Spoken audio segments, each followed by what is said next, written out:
Today, your friendly neighborhood Jesus freak is your friendly neighborhood retro freak. And although this computer doesn't work, I just ordered a similar model this morning, and we're going to see it's going to take a few days to get here. I bought it off eBay.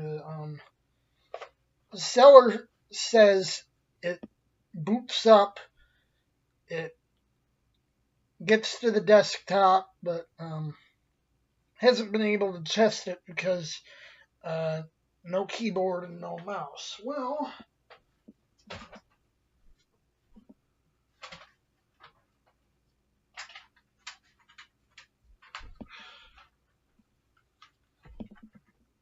that's not going to be a problem for me.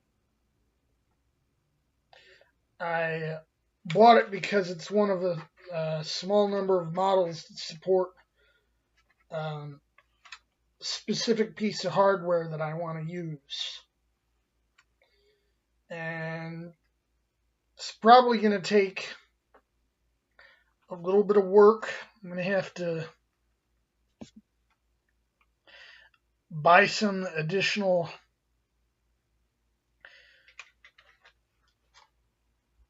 at the very least. I'm going to need to buy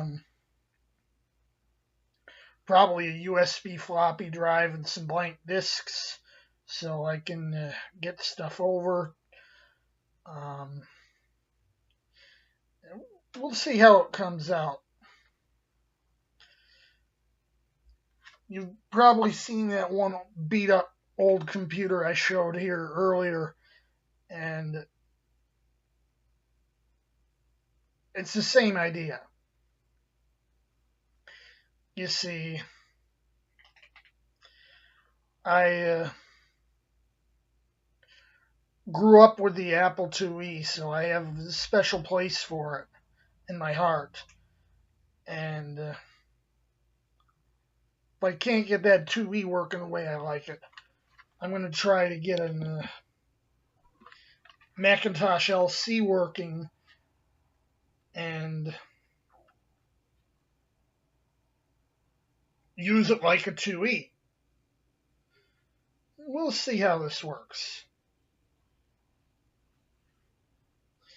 Stay tuned.